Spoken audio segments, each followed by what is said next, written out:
ದೇಗುಲದಲ್ಲಿ ಅಪಮಾನದ ನೆಪ. ಇಸ್ಲಾಂಗೆ ಖ್ಯಾತ ನಟನ ಮತಾಂತರ. ಹಿಂದೂ ಧರ್ಮದಿಂದ ಇಸ್ಲಾಂಗೆ ಮತಾಂತರವಾಗಿರುವಂಥದ್ದು. ತಮಿಳಿನ ಪ್ರಸಿದ್ಧ ನಟ ಜೈ ಮತಾಂತರವಾಗಿದ್ದಾರೆ. ಇಸ್ಲಾಂಗೆ ಖ್ಯಾತ ನಟನ ಮತಾಂತರ. ಹಿಂದೂ ಧರ್ಮದಿಂದ ಇಸ್ಲಾಂಗೆ ಮತಾಂತರವಾಗಿದ್ದಾರೆ.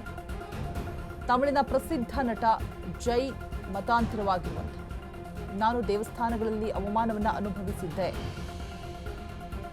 ಆದರೆ ಒಂದಿನ ಮಸೀದಿಗೆ ಹೋದೆ, ಸಮಾಧಾನ ಸಿಕ್ತು. ಮಸೀದಿ ಹೊರತುಪಡಿಸಿ ಬೇರೆಲ್ಲೂ ಕೂಡ ಗೌರವ ಸಿಗೋದಿಲ್ಲ ಅಂತ ಹೇಳಿದ್ದಾರೆ. ಬೇರೆಲ್ಲೂ ಒಂದೇ ರೀತಿಯ ಗೌರವದ ಅನುಭವ ಸಿಗಲಿಲ್ಲ ನನಗೆ. 2011ರಿಂದ ಇಸ್ಲಾಂ ಧರ್ಮ ಅನುಸರಿಸುವುದಕ್ಕೆ ಆರಂಭ ಮಾಡಿದ್ದೀನಿ. 2011ರಿಂದಲೇ ಇಸ್ಲಾಂ ಧರ್ಮದ ರೀತಿ ರಿವಾಜು ಪಾಲನೆ ಮಾಡ್ತಾ ಇದ್ದೀನಿ. ಶೀಘ್ರವೇ ನನ್ನ ಹೆಸರನ್ನ ಸಹ ಬದಲಿಸಿಕೊಳ್ತೇನೆ ಅಂತ ಹೇಳಿದ್ದಾರೆ ಜೈ. ಸಿಎಂ ವಿಜಯ್ ಸಹನಟ ಜೈ ಸಂಪತ್ ಸ್ಫೋಟಕ ಹೇಳಿಕೆಯನ್ನ ಕೊಟ್ಟಿರುವಂಥದ್ದು.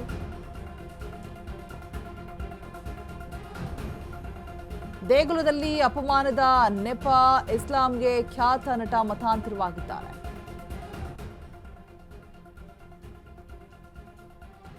ಹಿಂದೂ ಧರ್ಮದಿಂದ ಇಸ್ಲಾಂಗೆ ಮತಾಂತರವಾದರೂ ಓಕೆ.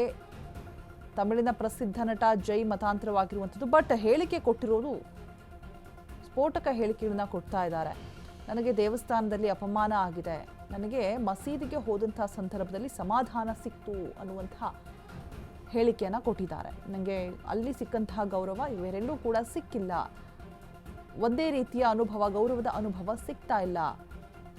2011ರಿಂದನೇ ಇವರು ಇಸ್ಲಾಂ ಧರ್ಮದ ರೀತಿ ರಿವಾಜನ್ನ ಪಾಲನೆ ಮಾಡ್ತಾ ಬರ್ತಾ ಇದ್ದಾರಂತೆ.